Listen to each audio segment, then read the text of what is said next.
경제브리핑 불편한 진실이 여러분의 확실한 두통 치료제가 되어드리겠습니다. 경제 뉴스가 연예 뉴스처럼 쉽게 들리는 그날까지 경제브리핑 불편한 진실.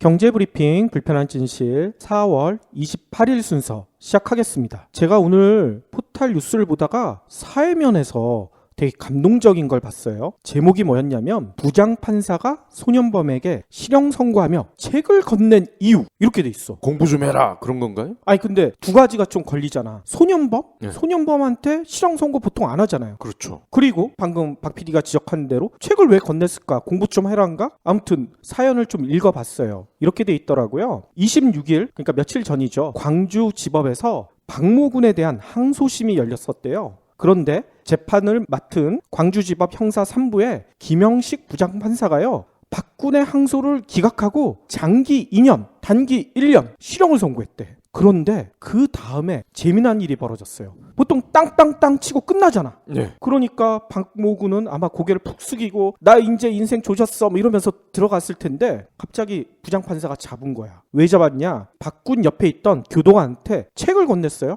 네. 박군한테 주라고. 무슨 책일까? 해민 스님이 멈추면 비로소 보이는 것들. 이 책을 줬대요. 이거 굉장히 많이 팔린 책이잖아요. 그렇죠. 아마 지난 10년간 가장 많이 팔린 책 꼽으라면 이게 꼭 들어가잖아요. 이 책 내용은 혹시 안 읽어보신 분들을 위해서 조금 설명드리자면, 따뜻한 위로의 말과 지친 이들의 마음을 어루만져주는 해민 스님의 인생 잠언, 이런 게 담겨져 있거든요. 네. 아니 도대체 왜 이런 책을 줬을까? 김 부장판사는 이런 얘기를 했어요. 소년범으로 보호처분을 고려했지만 불가피하게 징역형을 선고합니다. 잘 선도되길 바라는 마음에서 이 책을 선물합니다. 이렇게 설명을 했어요. 일단 박군은요, 19세 미만이거든요. 18세예요. 그렇기 때문에 웬만한 범죄를 저질러도 보통 실형 선고 안 받죠. 예. 소년범으로 송치해서 반성의 기회를 주는데 이 박군은 제목이 조금 심각해요. 특수절도에 사기에 여신전문금융법 위반, 상해, 절도, 작물 취득 6가지다 돼. 그러니까 어떻게든 실형을 면하게 해주고 싶었지만 김 부장판사가 이게 도저히 안 되는 거예요. 그러면서 불가피하게 징역형을 선고하지만 그래도 이 박군이 완전히 진짜 사회 쓰레기나 뭐 이런 사람이 되기를 원하지는 않는 거죠. 어떻게든 자신의 잘못을 뉘우치고 다시 재기할 수 있는 그런 기회를 마련해주고 싶은 이런 따뜻한 마음에서 이 책을 선물했다는 그런 생각이 들더라고요. 아니 이 판사분이 이러한 배려를 한 거는 이유가 있을 것 같아요. 혹시 뭐 집안에 문제가 있거나 그런 친구였나요? 당연히 집안에 문제가 있었죠. 일단 정확하게 이 소년의 집안 문제에 대해서는 안 나왔지만 불우한 집안 환경이다, 이런 얘기는 흘러나오고 있거든요. 아마 부모님이 이혼을 하셨거나 돌아가셨거나 뭐 그런 것 같아요. 그래서 원래는 똑똑한 소년이었는데 학교 생활도 충실했었지만 불우한 집안 환경 때문에 범죄의 길에 빠졌다, 이런 얘기가 있거든요. 하긴 여기 지금 죄목 중에 여신 전문 금융업법 위반, 이게 만 18세짜리가 할 수 있는 죄가 아니잖아. 그러니까 이런 걸 보면 굉장히 똑똑한 건 맞군요. 그러게요. 아무튼 진짜 우리 사회가 아직도 그렇게 차갑기만은 한 건 아니다, 이런 생각이 들었고요. 또 이걸 보면서 제가 하는 교육법도 그렇게 틀리지 않은 것 같다는 생각도 들었어요. 뭐냐면 이 소년범과 비교할 수는 없지만 애들이 말썽을 부리잖아요. 네. 그러면 보통 화를 내죠. 너 왜 그래? 벌도 세우고. 근데 저는 이 화를 내거나 벌을 세우기 전에 그거와 관련된 책을 좀 읽게 하거든요. 네. 예를 들어 우리 둘째가 너무 많이 운다. 그러면 책 제목에 이런 게 있어요. 왜 울면 안 돼? 이런 책이 있어. 동화책인데 그걸 읽으라고 시키거든요. 네. 또 우리 큰애가 초등학교 5학년이니까 가끔 나쁜 말을 해요. 뭐 친구들 사이에서 당연히 그럴 거 아니에요. 그렇죠. 근데 그거를 너 하지 마 이래가지고는 걔가 그 말을 안 듣죠. 더 많이 하죠. 왜 나쁜 말을 하면 안 되나요? 이런 책이 있어. 그 책을 꼭 읽게 시키거든요. 네. 좋은 방법인 것 같지 않으세요? 좋죠. 그게 책을 읽기 두려워서라도 같은 실수를 안 하겠네. 그러니까 말이에요. 아무튼 저희 경제브리핑 불편한 진실 들으시는 애청자분들도요, 이 사연 다시 한번 생각해 보시면서 혹시 자녀나 조카나 여러 가지 문제가 있다, 책을 꼭 한번 선물해 보시길 바라겠습니다. 그리고 이 김 판사님 덕분에 우리나라 판사 이미지가 그나마 좀 나아진 것 같아요. 그렇기도 하네요. 맨날 욕만 하고 그런 줄 알았는데. 제로시대. 산업의 모든 경계가 무너지고 있습니다. 기업의 핵심 자산은 부채로 바뀌고 있습니다. 여러분이 알고 있는 경영 상식은 이미 파괴되고 존재하지 않습니다. 제로시대. 호황기를 기다리지 마라. 호황기는 절대 돌아오지 않습니다. 지금까지와는 전혀 다른 방법, 새로운 전략을 찾아야만 합니다. 국내 프리미엄 경영 전문 매거진 동아 비즈니스 리뷰 김남국 편집장이 전하는 새로운 생존 공식은 제로시대에서 보실 수 있습니다. 비즈니스북스에서 출간된 제로시대는 서점에서 절찬 판매 중입니다.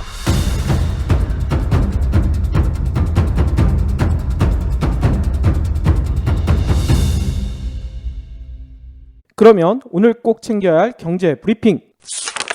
최근에 IT 업계가 실적 악화로 상당히 문제가 많잖아요. 예. 삼성도 기대만큼은 안 되는 것 같고, 애플은 아이고란 소리가 나오고 있을 정도로 아작이 나버렸죠. 그쵸. 그리고 구글이나 마이크로소프트도 그렇게 예전만큼 실적이 좋지는 않다는 얘기들이 흘러나오고 있는데, 유독 한 군데가 잘 나가고 있대. 페이스북. 맞았어요. 페이스북이요, 나홀로 눈부신 깜짝 실적을 냈다. 외신에서 벌써 그렇게 얘기하고 있어요. 27일 블룸버그 통신 같은 외신에 따르면요, 페이스북이 실적을 발표했는데요, 올해 1분기 매출이 전년 동기 대비 52%나 늘어났대요. 그래서 우리나라 돈으로 6조 1천억 원가량 기록했다는 거야. 와.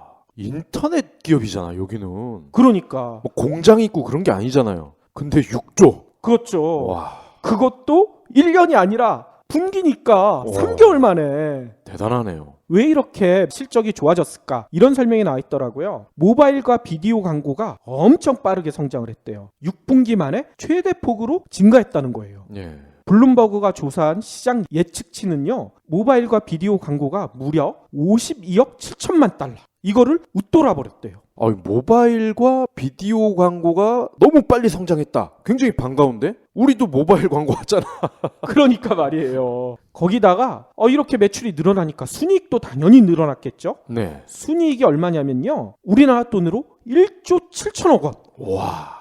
작년 같은 기간에 비해 3배나 증가했대요. 매출을 1조 찍기도 어려운데 순이익이 1조다. 아, 대단하네요. 아무튼 페이스북의 성장세, 저희가 IT 섹션에서 한번 짚어봐야 되지 않을까요? 그렇습니다. 박 PD가 짚어주실 거죠? 아, 그래야죠. 요즘 장안의 화제잖아요. 선박회사들. 아우, 불쌍해요. 네. 근데 오늘 또 불쌍한 뉴스가 나왔네요. 현대중공업이요, 임원이면은 고위급이겠죠? 그러겠죠. 60명 선을 해고를 한다고 합니다. 60명이면 전체 인원의 몇 퍼센트 정도 되는 거예요? 예, 전체 임원의 4분의 1이라고 하네요. 우와. 예, 오늘 현대중공업 그룹이 이렇게 임원 인사를 단행을 했습니다. 그래서 60명이 조금 넘는 수준이라고 하는데, 이유는 그거죠. 창사 이래 최악의 일감 부족 현상. 그래서 임원부터 대폭 줄여야겠다. 회사를 생존하기 위한 우리의 노력이다, 의지다, 이걸 알아달라, 이렇게 설명을 했습니다. 아니, 그러면 임원들이 솔선수범한다는 얘기잖아요? 네. 그러면 일반 직원들은 안 자른다는 얘기인가요? 그거는 아니겠죠. 그게 뭐야 그러면? 보통 이렇게 큰 회사들이 말아먹고 나서 임원을 자르면 그 다음 순서는 일반 직원들을 더 많이 자르게 되죠. 이야. 그래서 현대중공업은요, 일단 임원도 벗었다. 너네도 뭔가를 보여줘야지. 우리도 벗어? 너네라 함은 일반 직원이겠죠? 그리고 생산직 직원, 이러한 분들에 대해서도 희망퇴직을 곧 받지 않을까, 이렇게 예상이 됩니다. 아이고, 이거 진짜 큰일이네요. 안녕하세요, 해리입니다. 여러분, 꼬박꼬박 내는 반값을 생각하면 집 선택은 신중해야 합니다. 360도 리얼뷰와 조건 검색, 그리고 매물도 많은 다방으로 찾으세요.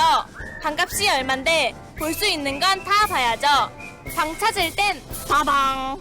그러면 오늘의 NDC 브리핑 지금부터 시작하겠습니다. 제가 오늘 재미난 세션에 다녀왔어요. 제가 예전 신문사 다닐 때 취업을 상당히 오래 취재했잖아요. 예. 그래서 제가 만나는 대학생 이런 친구들이 저한테 맨날 이런 걸 물어봐요. 넥슨 같은 큰 회사 들어가려면 어떻게 해야 해요? 잘.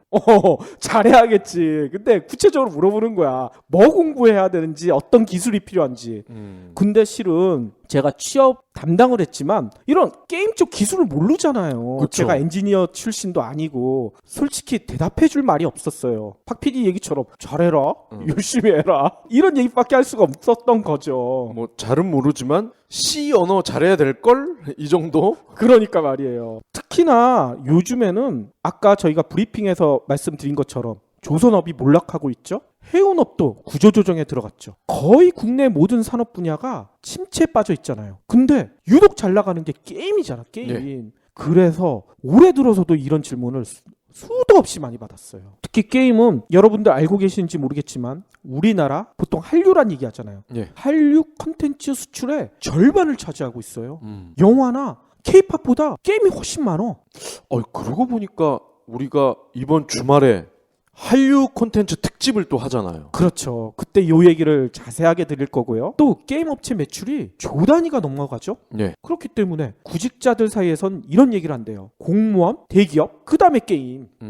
게임 업체가 그만큼 인기가 있다는 거예요. 그런데 진짜 아까 얘기대로 어떻게 해야 하나? 팩만 많이 쌓으면 될까? 아니면 게임 개발 기술, 능력 이런 거 쌓으면 될까? 디자인 실력만 갖추면 될까? 근데 저는 이거 말고도 독특한 비법이 하나 있지는 않을까? 이런 생각을 많이 해왔는데 제가 질문받은 그 조카들이나 대학생들한테 해주고 싶었는데 지금까지는 해주지 못했어. 그냥 네. 아까처럼 잘해라 이것밖에 못했었거든요. 오늘 NDC 세션에 그거에 대한 해답을 알려주는 그런 강의가 있었어요. 예. 제목은 뭐냐면요. 게임 소프트웨어 개발자가 되려면 제목에 끌려서 제가 이 강의를 들어갔거든요. 강의를 하신 분은요. 한글과 컴퓨터 아시죠? 한컴. 그리고 블리자드. 네. 여기서 무려 22년의 개발 경력을 자랑하시는 분이에요. 성함은 넥슨의 박종천 플랫폼 본부 부본부장. 이분이 강의를 하셨어요. 네, 안녕하세요. 넥슨 플랫폼 본부의 박종천이라고 합니다. 네, 오늘 강연은 학생분들이나 아니면 개발자를 꿈꾸는 소프트웨어 엔지니어를 꿈꾸시는 분들을 위한 강연이고요. 어떤 식으로 공부를 하고 무엇을 준비해야 훌륭한 소프트웨어 개발자가 되고 특히 게임 소프트웨어 개발자가 될 수 있는지 생각해보고 과연 게임이란 무엇인가 여러 가지 방향에서 한번 살펴보는 그런 시간을 가졌습니다. 오늘 주로 나눈 이야기는 이렇게 어떻게 공부해서 이제 회사에 들어와서 무엇을 일하게 되는가 이런 이야기를 많이 했었는데요. 사실 개발자가 되는 게 중요한 게 아니라 그 다음부터 계속 성장하고 많은 일을 더 할 수 있는 게 중요하기 때문에 개발자가 갖춰야 할 9가지 기술이라고 하는 세션을 얼마 전에 만들어서 인터넷에 올라가 있습니다. 그 강연도 한번 찾아보시면 개발자가 무엇을 더 공부해야 개발자가 될 수 있는지 뿐만 아니라 그 다음에 훌륭한 개발자가 될 수 있는지까지도 한번 공부해 보시면 좋겠습니다.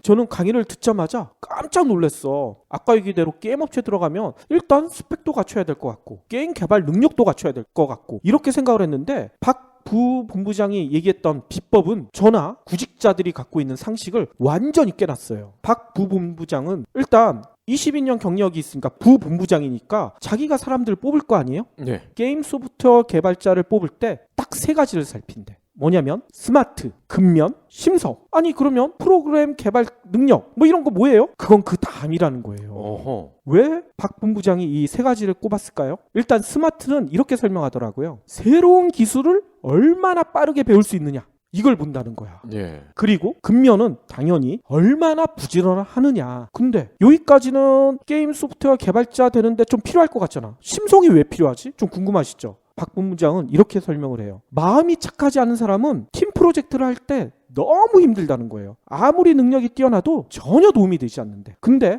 또 역으로 얘기할 수도 있죠. 너무 착하기만 해도 안 된다는 거야. 그러니까 아까 얘기했던 3가지를 동시에 본다는 거죠. 스마트하고 근면하고 거기다가 심성까지 착하면 최고라는 거예요. 그럼 요 심성을 좀 더 공감 가는 단어로 바꾸면 싸가지겠네요. 싸가지. 싸가지가 있어야 된다는 얘기인 거죠. 아니 근데 그래도 좀 이해하기가 어렵잖아요. 아니 도대체 이 3가지만 가지고도 과연 될까? 그래서 그런지 박 본부장이 더 과감한 설명을 덧붙였어요. 뭐라고 했냐면 게임의 정의를 내렸는데 게임의 정의를 뭐라고 내렸는지 아세요? 간의 수공업이래. 최첨단 산업 트렌드를 이끌고 있는 게임이 간의 수공업이래. 너무나 놀랍지 않아요? 뭐 극과 극은 연결된다. 뭐 그런 뜻인가요? 단순히 그런 게 아니에요. 당연히 청충 사이에서 웅성웅성 되는 거야. 아니 내가 들어가려고 하는 게임 회사가 간의 수공업을 하고 있다. 이게 말이 안 되잖아요. 받아들여지지가 않잖아요. 박 본부장이 설명을 붙였어요. 뭐라고 설명을 붙였냐면 게임 개발은 자동차나 배 이런 걸 만든 거랑은 완전히 다르대요. 자동차나 배 같은 거 만들 때는 각각의 모듈화를 시켜서 만들어진 부품을 각각 가져다가 조립하면 끝이잖아. 근데 게임은 그렇게 안 된다는 거야. 게임도 물론 그렇게 만들 수도 있지만 그러면 버그나 과정이 너무나 복잡해진대요. 따라서 게임은 간의 수공업처럼 하나에서 열까지 스스로 할 수 있어야 완벽한 게임이 나온다. 아하. 이렇게 설명을 하더라고요. 따라서 박 부본부장은요, 좋은 게임 소프트웨어 개발자가 되려면 하나만 잘해서는 안 된대. 바닥부터 모든 걸 혼자서 다 짜보는 노력을 그것도 한 번이 아니라 반복해서 해보는 게 가장 중요하다고 강조를 했어요. 게임도 자동차나 배처럼 간단하게 만들 수 있는 방법들이 여러 가지가 있거든요. 다 툴들이 만들어져 있잖아. 예. 그 툴을 가져다가 자기가 필요한 것만 넣어가지고 딱딱딱 조립하면 만들기는 쉬워요. 그런데 그렇게 만들면 빠르고 성능도 확보할 수가 있죠. 근데 이렇게 만들면 뭔 문제가 생기냐면 남들도 똑같이 금방 쫓아한다는 거야. 네. 가져다가 만드는 거니까 부품만 있으면 만들 수 있는 거니까. 따라서 간의 수공업처럼 모든 거를 하나에서 열까지 만들면 이거는 남이 쫓아할 수 없는 그런 게임이 된다는 거죠. 가장 요즘 IT나 컨텐츠 업체에서 강조하는 차별성, 개성 이거를 확보할 수 있다는 얘기인 거예요. 이거 왠지 이거 우리랑 너무 비슷한데. 맞아요. 우리도 방송 기획부터 편집까지 둘이서 다 하잖아. 그러니까 우리가 간의 수공업이야. 간의 수공업이네. 그러면 좀 더 구체적으로 게임 개발자가 되려면 어떤 노력을 해야 될까? 박 부본부장은요, 잔재주를 부리는 것을 아는 것보다는 기초를 탄탄히 다져라. 이게 중요하다. 왜냐? 현재 유행하는 기술 이런 것들에만 매달리는 게임 소프트웨어 개발자들이 의외로 많대요. 네. 근데 현재 유행하는 기술 있죠? 이거는 3년만 지나면 쓰레기가 된다는 거야. 따라서 기초를 닦아서 앞으로 어떤 새로운 유행하는 기술, 새로운 기술이 나오더라도 이거를 기초가 있으면 빠르게 습득할 수가 있잖아요. 새로운 기술들을 닦을 수 있는 그런 게 있어야 앞으로 자기처럼 20년 넘게 게임 소프트웨어 개발자로 살아남을 수 있다. 이렇게 강조를 하시더라고요. 네. 박 부본부장은요, 게임을 아트에 많이 비교하시더라고요. 그러면서 피카소 얘기를 하셨어요. 네. 미술의 대가 있죠. 피카소의 사례를 얘기를 하셨는데 뭔 얘기를 했냐면 어떤 한 사람이 피카소에게 그림을 하나 그려달라고 부탁을 했대요. 그러니까 피카소는 뭐 추상화 같이 그리잖아요. 네. 슥싹슥싹 거의 1분 만에 그림을 하나 그려주고 1,000만 원 이렇다는 거야. 그러니까 그 사람은 기분이 나쁘지. 아니 1분 이렇게 슥싹슥싹 하고 1,000만 원 달라는 게 말이 되느냐. 피카소가 뭐라고 했는지 아세요? 이렇게 1분 만에 그리려면 30년 동안의 공부와 경험과 이런 게 쌓여야 이렇게 1분 만에 그릴 수 있다. 내가 요구하는 1,000만 원은 지금의 1분이 아니라 그동안에 쌓아왔던 그거에 대한 대가다. 이러니까 상대방이 아무 소리 못하고 1,000만 원을 줬대요. 이 얘기를 왜 하냐면 게임 개발자가 되는 것도 피카소처럼 끊임없이 공부와 노력을 통해 아무리 힘든 작업도 빨리 할 수 있는 이런 능력을 갖춰야 된다. 이걸 강조하는 거예요. 그래서 스스로도 이렇게 말씀을 하시더라고요. 22년 차 개발자라고 했잖아요. 그런데도 요즘도 매달 게임 개발 관련 전문 서적을 3권 이상 읽는데요. 끊임없이 공부한다는 거죠. 그렇죠. 그리고 또 이런 얘기예요. 요즘 쉽게 공부하기 위해서 유튜브나 이런 동영상으로 공부하시는 분들이 많대요. 네, 예. 소프트웨어 개발도 그렇게 하나 봐요. 근데 그렇게 하지 말라고 얘기를 하시더라고요. 그 이유가 뭐냐면 그렇게 하면 아까 얘기대로 최신 기술 쉽게 배울 수 있다. 그렇지만 기초를 쌓기가 힘들다. 책을 처음부터 끝까지 완독을 해야 그 사이에 내가 물론 아는 얘기도 있겠지만 내가 아는 것과 모르는 것을 구분할 수 있다. 책으로 공부하라. 이 얘기를 하시더라고요. 기본을 다지려면은 공부하는 방법도 기본적으로 해야 되는군요. 기본적인 방법. 그렇죠. 그래서 박 부본부장은요, 마지막으로 자신의 인생을 바꿔놓았다는 미국의 저명한 사회학자 벤자민 바버의 글로 자들을 응원했는데요. 그 글이 뭐였냐면 나는 세상을 강자와 약자, 성공한 자와 실패한 자로 나누지 않는다. 나는 배우는 사람과 배우지 않는 사람으로 구분한다. 여러분들도 끊임없는 그런 지식에 대한 탐구 필요하지 않을까? 이런 생각이 드네요. 저희도 방송을 하면서 매일매일 배우잖아요. 그렇죠. 저희 방송을 들으시는 애청자분들도 저희와 함께 하시면서 조금이나마 매일매일 배우는 그런 경험이 되셨으면 좋겠어요. 그렇죠. 그리고 저희가 책 소개해 드리는 거 저희는 완독을 하잖아. 네. 그러니까 저희는 아무리 못해도 일주일에 한 권 이상은 책을 읽죠. 참 좋은 것 같아요. 저희가 NDC 브리핑 오늘 마지막 날이네요. 3일 동안의 지식축제가 오늘 막을 내렸거든요. 네. 그동안에 뭐 게임 기획, 사업 마케팅, 프로그래밍, 인디게임 뭐 이런 여러 가지 섹션들이 무려 103개나 열렸잖아요. 네. 그런데 놀라운 소식을 전해드렸어요. 올해 전체 세션의 관람객이 무려 2만 명이 넘었대요. 와. 작년보다 엄청 많이 늘어났대. 도대체 무슨 일일까? 올해 경제브리핑이 중계를 해서 그런가? 아마 그런 것 같죠? 저희가 NDC 사무국장님한테 올해 총평을 좀 부탁드린다. 급하게 연락을 드렸거든요. 바로 내려오셨어. 예. 너무 고맙다고. 와. 그래서 NDC 올해에 대한 총평뿐만 아니라 내년에 NDC 어떻게 하겠다. 이 얘기까지 저희 경제브리핑 애청자들한테 전해주셨거든요. 예.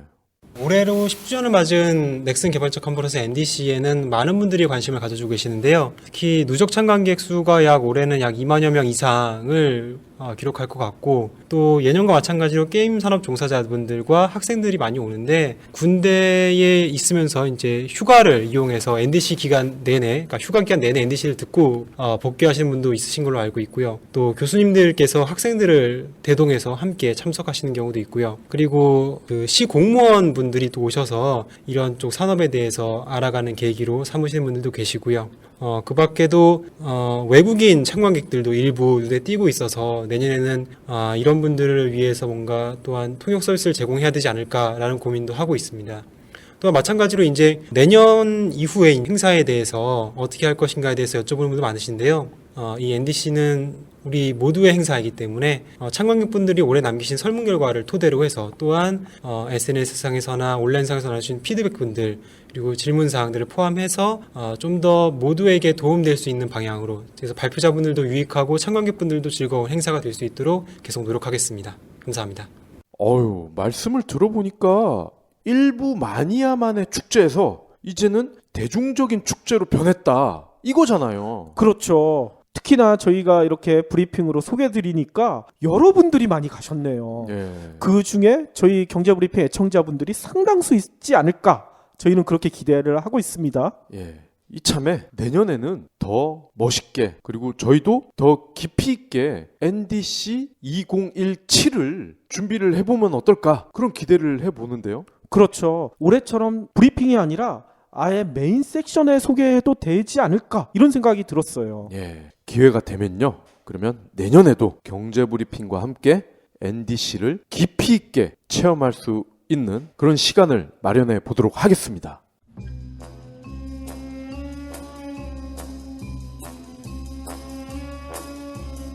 속보입니다. 남들이 하지 말라는 일탈 행동에 사실은 수많은 장점이 있는 것으로 밝혀져 전국의 말 안 듣는 사람들의 열렬한 지지를 받고 있습니다. 박 기자, 구체적으로 어떤 장점들이 있죠? 네, 한 심리학자의 책에 따르면 욕을 하면 통증을 덜 느끼는 것으로 밝혀졌습니다. 또 방이 지저분하면 창의성이 올라간다고 합니다. 창의성도 올라가고 청소도 안 하고 일석이조 아닌가요? 그렇습니다. 하지만 창의성을 빌미로 너무 오래 청소를 하지 않으면 등짝 스매싱을 당할 것으로 예상됩니다. 좋은 소식이 또 있습니다. 적당한 술은 심장질환을 예방한다고 합니다. 캬, 전국의 애주가들이 기뻐할 만한 연구 결과네요. 그 외에도 섹스, 욕, 과속운전, 게으름, 낙서와 같은 일탈 행동의 장점을 알고 싶다면 우리는 왜 위험한 것에 끌리는가? 이 책을 읽으면 된다고 합니다. 이상 세상에서 가장 삐딱한 심리학, 우리는 왜 위험한 것에 끌리는가 였습니다. 도서출판 한빛비즈. 그러면 오늘의 섹션 시작할 텐데요. 최근 화제를 모았던 기업이 하나 있는데 그 기업에 대한 불편한 진실을 전해주시겠다고 막 아까부터 박 PD가 주먹을 쥐고 있네요. 네, 목요일이잖아요. 그래서 자동차 이야기를 할 텐데요. 작년 9월에 독일의 폭스바겐이 배기가스 조작으로 아주 큰 충격을 안겨다 줬죠? 그랬었죠. 당시에 미국의 환경보호국이 1100만 대의 폭스바겐 디젤차가 배출가스량을 조작했다. 무려 기준치의 40배에 달하는 배기가스를 내뿜었다. 전 세계인이 경악을 했습니다. 그랬었죠. 근데 최근에 비슷한 일이 또 벌어졌어. 아니 어디서? 이번에는 일본의 미쓰비시 자동차입니다. 아니 미쓰비시는 얼마 전에 우리가 좋아하는 한류 스타 송혜교 씨가 광고 거부한데 거기 아니에요? 맞습니다.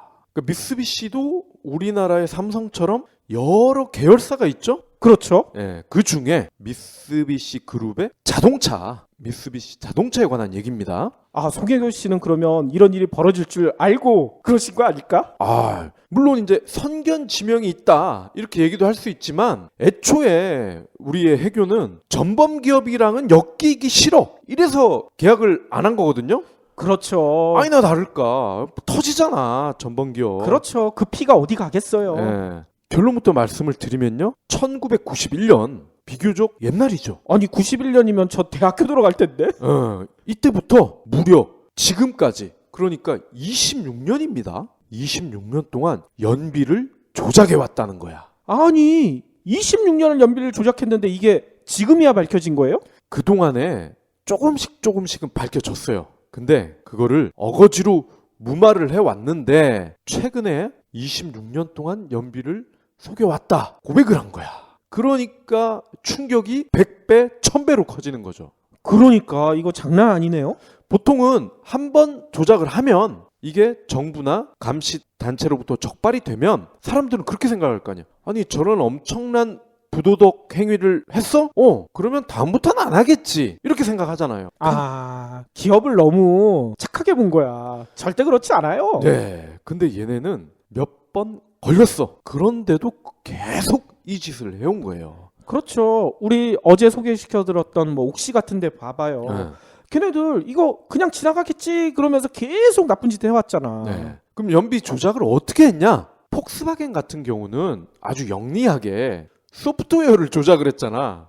그랬었죠. 근데 얘네는 그것도 아니야. 아니 그러면 어떻게 했어요? 일본의 국토교통성이라는 우리로 치면 국토부와 같은 그런 부처가 있지 않습니까? 여기에 이제 기준이 있어요. 너네가 연비를 우리한테 보고를 할 때는 이렇게 테스트를 해라. 그냥 그런 기준이 있는 거야. 근데 일본의 이 미쓰비시는 그거를 그 기준을 따르지 않고 자체 기준으로 테스트를 한 다음에 거짓말을 하는 거죠. 우리는 일본 정부가 마련한 지침을 충실하게 준수했다. 그래서 이러한 연비가 나왔다. 차 팔게 해주세요. 그러니까 자기네가 연비를 마음대로 조작을 해놓고 이것을 정부 기준에 맞춘 엄격한 기준에 맞춘 결과물이다. 거짓말을 한 거야. 아니 그러면 국토교통성에서 직접 연비 측정을 하는 게 아니라 해당 업체에 맡긴다는 거예요? 그렇죠. 아니 그게 말이 되기 고양이한테 생선 맡기는 거지? 근데 얘네도 완전 바보는 아니야. 테스트를 조작을 했지만 5에서 10% 정도의 연비 개선 효과가 나는 것처럼 조작을 한 거예요. 그러니까 이게 만약에 정말 20%, 30% 이렇게 갭이 너무 커버리면은 금방 드러났겠죠. 그런데 5%에서 10%니까 설사 일본의 국토교통성에서 작정하고 야 니네 검증해보겠어 하고 테스트를 해도 5% 정도 차이가 나버리면은 이거 내가 좀 세게 밟았나? 기분 탓인가? 이렇게 될 수가 있다는 거예요. 어허. 근데 중요한 거는 5%, 이 10% 조작을 한 거를 그동안도 몇 차례 지적을 받았어. 5% 정도니까 그냥 구두로 얘기를 하면 알아서 듣겠지. 근데 그거를 26년간 안 들은 거야. 그게 더 괘씸한 거죠. 아니 그러면 그렇게 연비 조작에 관련된 자동차 어떤 거예요? 미쓰비시는 다양한 차종이 있는데 그중에서 이번에 문제가 된 차들은 경차 카테고리예요. 경차. 예, 이 경차 카테고리 중에서도 4종인데 무려 62만 대. 그렇게 많아요? 네. 그리고 이 미쓰비시가요, 닛산에 납품을 하는 또 경차가 있습니다. 이 4가지 중에 몇 대가. 근데 납품을 하는 차가 40만 대가 넘는 거야. 아이고. 그러니까 이번 사태가 더 심각한 거는 닛산에게마저 간접적인 피해를 또 줘버린 거야. 그래서 이 문제가 더 커진 겁니다. 그렇군요. 닛산에서도 야 이씨 니네 미쓰비시 니들 때문에 우리 주가까지도 지금 급 나가고 있는데 어떡할 거야? 그럴 수 있겠네요. 아니 근데 경차만 했다고요? 좀 의심이 가는데? 그렇죠. 발표는 경차 4종이라고 했지만 이 말을 고지고대로 믿을 수가 있겠어요? 믿을 수가 없죠. 그렇죠. 그리고 미쓰비시의 랜서, 이 랜서라는 우리로 치면은 아반떼만한 차가 있습니다. 이거는 글로벌 시장에서 굉장히 많이 팔리는 차예요. 그리고 SUV 중에 아웃랜더라는 차가 있습니다. 이 차 역시 글로벌 스테디셀러란 말이야. 오호. 과연 랜서나 아웃랜더에도 연비 조작을 하지 않았을까? 했을 것 같아. 했을 가능성이 크다에 나는 500원을 걸겠어. 아, 나는 좀 많이 걸려요. 5,000원. 아니나 다를까요? 최근 일주일 사이에 미쓰비시 주가가 4조 원이 증발을 했어. 4조. 와. 시총이 반토막. 근데 시간이 갈수록 주가는 더 떨어질 겁니다. 왜냐면 당장 소송한다고 여러 시민단체, 소비자, 심지어 닛산 이런 데서도 난리죠. 그리고 그러면 환불도 해줘야 될 거 아닙니까? 그리고 리콜. 이 천문학적인 리콜 비용 어떡할 거야? 그렇죠. 저희가 어제 소개시켜드렸던 그 일본의 우유 회사 있잖아요. 그 회사랑 똑같이 문 닫을 수도 있겠네. 그러니까요. 그리고 당장의 배상액 이거는 차치하고 앞으로 미쓰비시 차 누가 사겠어요? 그렇지. 송혜교도 절대 광고 안 할 테고. 예. 그러면 아니 요즘 세상에 왜 이런 말도 안 되는 짓을 했을까? 그것도 미쓰비시가 성과 우선주의에 발목을 잡혔다. 이러한 분석이 나오고 있습니다.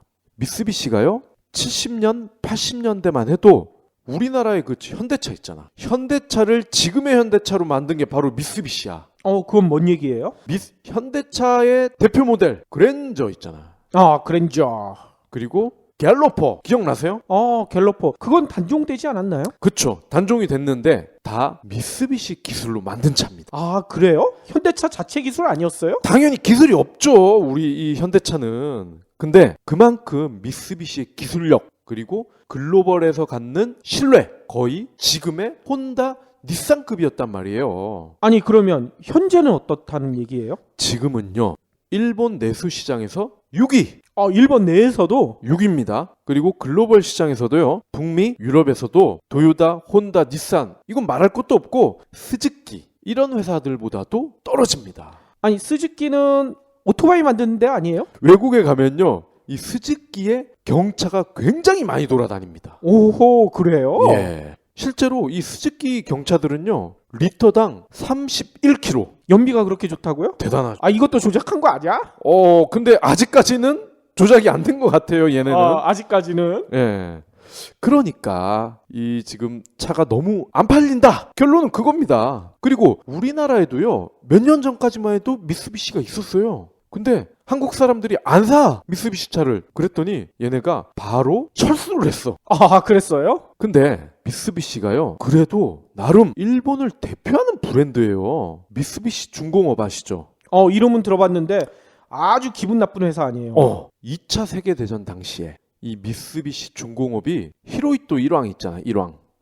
1왕이 야 니네 빨리 군수품 만들어. 알겠습니다. 1왕님 하면서 온갖 군수용품을 만들어서 바친 애들이란 말이야. 그러니까. 아니, 그런데 이런 기업이 2차 대전 끝난 다음에 없어지지 않았다는 게 난 너무 놀라워. 왜냐면요. 히로이토 1왕이 사실은 도조 히데키 있잖아요. 도조 히데키. 얘가 아마 일본의 최고 군 통치자였어요. 근데 얘는 바로 1급 전범이 돼서 사형을 당했죠? 근데 얘보다 더 원흉인 히로이토는 면제가 돼버렸어? 왜 면제가 됐냐? 메가더 장군 아실 겁니다. 인천 상륙작전을 했던 그 아저씨죠. 근데 이 메가더가요. 그 즈음에 대통령 선거를 준비하고 있었어. 그러면서 일본과의 어떤 정치적인 이해가 또 생겼네? 왜냐면 일본에서 소련의 영향을 받은 공산주의 정부가 들어서면 안 되잖아. 그렇죠. 여기도 지정학적으로 굉장히 중요한 곳이잖아요. 한반도 못지않게. 그러니까 히로이토 야, 너 내 말 잘 들으면 너는 사면해줄게. 이렇게 돼버린 거죠. 그 마당에 미쓰비시, 히로이토의 오른팔, 물론 후지중공업도 있었지만 이런 회사를 전략적으로라도 밀어줄 수밖에 없죠. 아니, 그러면 오늘날의 미쓰비시는 메가더 덕분이다. 이렇게 봐야 되는 거네? 그럼요. 그러니까 전범 패밀리들이야. 다 후지중공업도 그렇고 얘네도 그렇고. 참고로 후지중공업에서도 스바루라는 자동차 브랜드가 나오죠. 그렇죠. 그러니까 저희가 어제 얘기했던 얘기가 맞아요. 부도덕한 기업은 언젠가는 밝혀지게 되고 그 기업 다녔던 사람들도 부도덕한 기업 다녔네? 이런 낙인이 찍힐 수밖에 없잖아. 미쓰비시도 마찬가지일 거 아니에요. 네. 그러니까 얘네는 한때 잘 나갔어. 그 기업 탓에 무모한 도전을 한 게 아닌가 이렇게 생각이 돼요. 빠른 시간 안에 아까 말씀드린 스즈키 이런 차들의 연비를 따라잡아야 되는데 기술은 없어. 근데 시간은 촉박해. 그러면 어떡합니까? 구라를 칠 수밖에 없는 거죠. 그리고 전범 기업이라 그런지 기업의 조직 문화가 아주 독특합니다. 그러니까 이게 좋게 독특하면 다행인데 나쁘게 독특한 거야. 완전히 군대식 문화인가 보죠? 군대도 그래도 요즘은 협조가 잘 되지 않나요? 에이, 요즘 군대 안 그래요. 얘네는요 부서 간 장벽이 너무 높대. 너무. 그래서 연비 측정 부서 외에는요 이런 부정을 아는 사람이 없었대. 오호. 그리고 부서가요 독립 채산제로 운영이 된다네. 그래요? 이거 혹시나 줄줄이 잡혀 들어갈까봐 일부러 이렇게 말 퍼뜨리는 거 아니에요? 다 알고 있어 놓고서? 아니 부 단위로 회계를 따로 운영을 한다 그 얘기 아닙니까? 일본 기업 하면은 보통은 깨끗하고 투명하고 법을 잘 지키고 민폐도 안 끼치고 이런 이미지가 연상이 되잖아요. 그런데 2011년 올림푸스 그리고 작년에 도시바 얘네 회계 부정했잖아. 그랬었죠. 근데 올해는 미쓰비시가 또 리스트로에 이름을 또 올려버렸네? 일본이 이제는 체면을 제대로 구기고 있는 거예요. 그렇죠. 이런 전범 기업들 그때 없애버렸어야 이런 일들이 안 벌어질 텐데 한번 봐주기 시작하니까 이게 계속 누적돼서 결국은 빵 터지는 거 아니야. 아유 해교가 진짜 얘네랑 안 엮이길 얼마나 다행인지. 그러니까. 예. 자 그러면 화제를 살짝 돌려서 비슷한 내용의 또 충격적인 소식을 하나 전해드리겠습니다. 충격을 또 받아야 돼요? 국내 시판 중인 16종의 디젤차 가운데요 14종이 실제 도로 주행을 했더니 배기오염 물질이죠. 질소산화물. 이게 기준치의 최대 10배가 나왔다는 거야. 10배나? 10배. 환경부가요 디젤차 16종을 대상으로 고속도로랑 실제 도로를 달렸대. 그러면서 질소산화물 배출 실태를 조사한 결과를요 오늘 발표를 했습니다. 근데 16개 중에 딱 2개만 통과를 한 거야. 아하.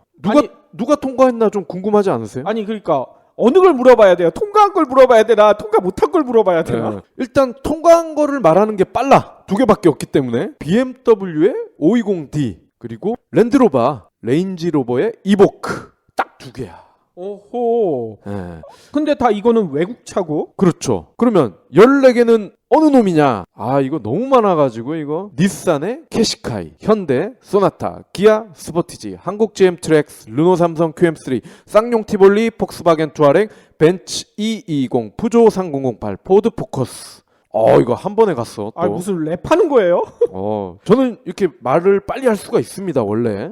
이거 편집 절대 아닙니다. 예. 근데 얘네는 그나마 양호한 애가 기준치의 3배, 좀 심한 애는 10배. 그러면 개인적으로 궁금한 게 제가 타고 다니는 트라제 얘는 어떻게 된 거예요? 얘는 단종이 됐기 때문에 명함을 내밀 수가 없어. 조사 대상에서 빠졌군요. 근데 아마도 트라제가 여기에 들어갔으면 거의 100배는 나왔을 겁니다. 이거 어떻게 버릴 수도 없고 말이야. 자, 그러면 어떻게 그렇게 많은 기준치를 초과할 수가 있나 궁금하실 겁니다.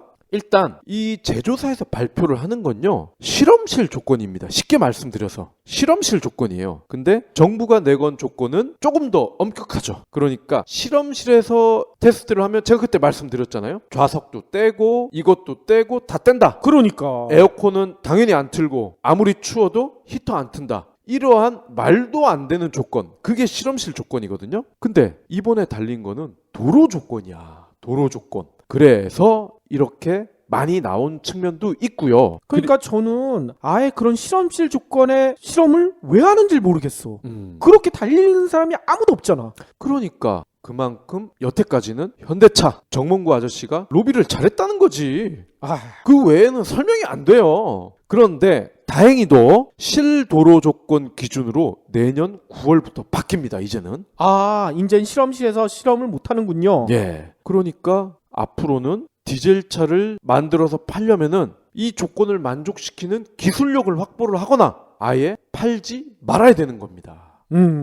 자, 그리고 또 하나의 이유가 있습니다. 디젤 차에는요, 배기가스 재순환 장치, 영어로 EGR, 이게 있어요. 근데 얘는요, 섭씨 20에서 30도 요때 가동이 됩니다. 그래서 배기가스가 말 그대로 재순환이 되도록 한다는 거예요. 기계를 돌려가지고. 그러면서 배기가스가 머플러로 배출이 되는 거를 최소화하는 겁니다. 근데 얘가 참 안타깝게도요, 섭씨 20도에서 30도라고 말씀을 드렸잖아요.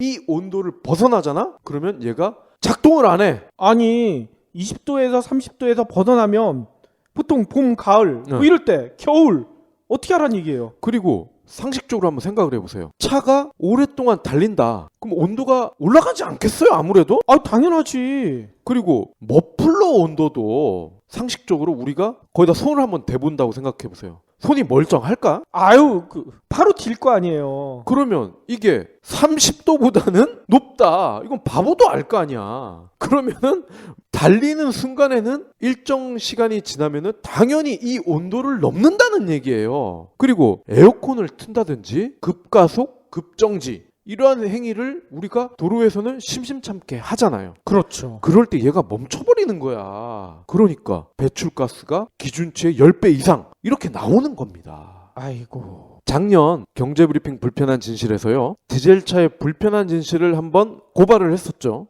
그때 화제가 됐었었죠. 예. 그러면서 그 이후에도 저희가 여러 차례 디젤 엔진의 거짓된 신화 이런 걸 말씀을 드렸습니다. 작금의 미세먼지, 초미세먼지 테러, 이것 역시 디젤차 증가와 밀접하다 자주 말씀을 드렸습니다. 자, 이제 애청자분들 그리고 우리나라 소비자들이 행동할 때예요. 연비가 좋다는 이유로 디젤차를 살 게 아니라 내 아이와 부모님 건강하게 살 수 있도록 하이브리드나 전기차, 차선책으로는 휘발유차를 장만해야 하지 않을까. 작은 이익은 가까이 있지만 큰 이익은 조금 멀리 있지 않겠어요? 그렇죠. 저희가 어제 방송에서 얘기 드린 것처럼 착한 소비자보다는 정의로운 소비자가 돼야 이런 일들도 벌어지지 않겠죠. 혹시 기부해보신 적 있나요? 이런 질문을 하면 나 먹고 살 것도 없는데 기부는 무슨? 기부는 션, 정혜영, 김장훈이나 하는 거 아니야? 라고 하시는 분들이 많습니다. 하지만 기부는 돈 많은 연예인의 전유물이 아닙니다. 무료 기부 사이트 위시플렉스에 접속하면 누구나 기부천사가 될 수 있습니다. 어떻게 가능하냐고요? 위시플렉스의 나만의 위시에서 매주 마음에 드는 신상 10개만 고르면 됩니다. 물론 사는 것이 아니라 찜만 하는 겁니다. 그러면 기부머니 500원이 매주 생기죠. 이 기부머니를 경제브리핑, 불편한 진실 같은 프로젝트에 후원할 수 있습니다. 참 쉽죠? 보너스도 있습니다. 매주 추첨을 통해 골라놓은 신상을 최대 90% 할인된 가격으로 살 수 있는 기회도 제공합니다. 기부도 하고 신상도 챙기고 그야말로 꽉 먹고 알 먹고입니다. 이래도 기부는 나와 상관없는 딴 나라 이야기라고 하실 건가요? 당장 위시플렉스에 접속해 자랑스러운 기부천사의 이름을 올리세요. 저희가 어제 마무리 시간에 노숙자들 위한 냉장고 인도 사례 한번 소개시켜 드렸잖아요. 예.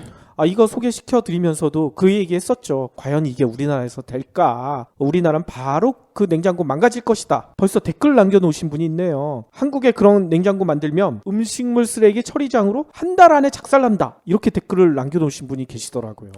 충분히 공감되는데요. 그렇죠. 그래서 저는 조금 가슴이 아팠어요. 그래도 저는 아직까지 우리나라 사람들이 착한 사람, 착하다고 얘기하면 안 되죠. 정의로운 사람들이 많고 마음이 따뜻한 사람이 많다 이렇게 생각하고 있었는데 진짜 이렇게 몰지각하고 나쁜 사람들만 있을까? 제가 오늘 페이스북을 보다가 반가운 얘기를 들었네요. 네. 제목이 뭐였냐면 그 냉장고를 수거해 간대? 그거 아니에요. 제목이 뭐냐면 짜장면을 시킨 고아남매에게 중국집 사모님이 한 거짓말 이렇게 돼 있어요. 그래서 중국집 사모님이 이 고아남매 속였나? 이렇게 생각이 들었는데 내용이 상당히 감동적이고 진짜 짜네요. 이게 어떤 온라인 커뮤니티에 올라오기 시작해서 이게 페이스북으로 퍼지기 시작한 얘기라고 하더라고요. 내용은 이렇게 돼 있어요. 어느 날 저녁 무렵에 초라한 행색의 한 여자아이가 어린 두 동생을 손에 꼭 잡고 중국집에 들렸대요. 아이들은 잠시 쭈뼛쭈뼛 거렸겠죠. 애들만 왔으니까. 그런데 주방에서 가장 가까운 자리에 잡고 짜장면 2그릇을 주문을 했대. 네. 사람은 셋인데 그 중국집 사장님 보기에는 조금 이상하잖아. 그래도 걔네들이 도대체 뭔가 좀 유심히 살폈을 거예요. 어린 두 동생이 언니한테 이런 얘기를 한대요. 왜 언니 건 안 시켜? 그러니까 언니가 뭐라고 했냐면 점심에 먹은 게 체한 것 같아. 너희들만 먹어. 이유는 알겠죠? 네. 음식이 나오기만 기다리다가 갑자기 또 동생이 그런 얘기를 한 거예요. 엄마 아빠가 있었으면 얼마나 좋았을까. 이런 얘기를 하는 거야. 사모님이 유심히 들으셨겠지. 애들한테 다가가서 사모님이 이런 얘기를 했어요. 아, 나 너네 돌아가신 엄마 친구인데 너네들 내 얼굴 기억 안 나? 이런 얘기를 한 거야. 진짜 친하게 지냈단다? 이런 얘기를 해요. 그러면서 그 사모님이 애들한테 짜장면 3그릇과 탕수육 1접시를 따로 시켜주신 거야. 그러니까 애들은 처음 보는 아줌마인데 엄마 친구라고 하는데 이렇게 맛있는 거 사주시네? 고맙습니다 하고 먹었을 거 아니에요. 네. 그러니까 그 사모님은 그 애들한테 그런 거예요. 언제든 짜장면이 먹고 싶으면 놀러와라. 나 엄마랑 진짜 친했어. 이렇게 얘기를 했어요.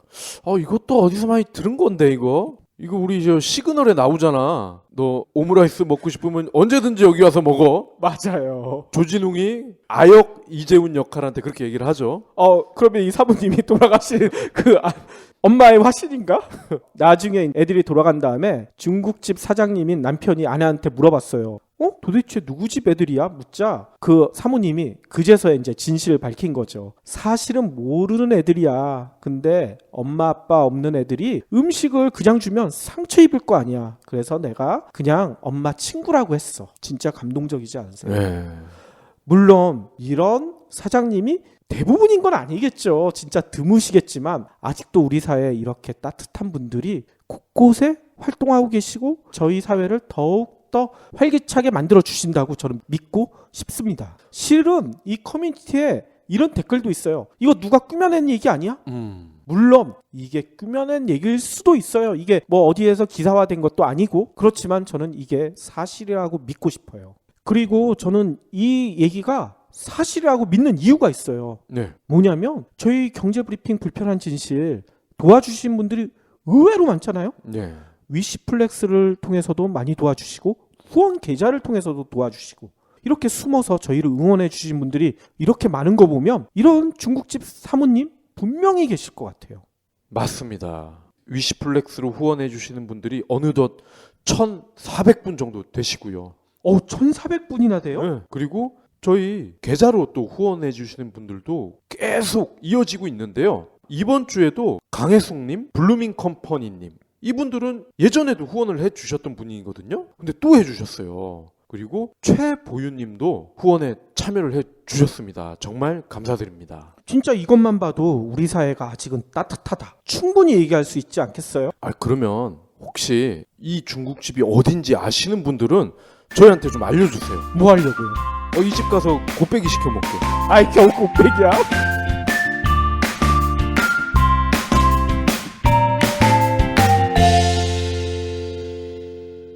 경제브리핑 불편한 진실 완수해 주셔서 감사합니다. 하트 2척, 댓글 남기기, 계좌 후원 등 다양한 방법으로 힘을 보태주세요. 계좌 정보는 경제브리핑 팟빵 공지 코너에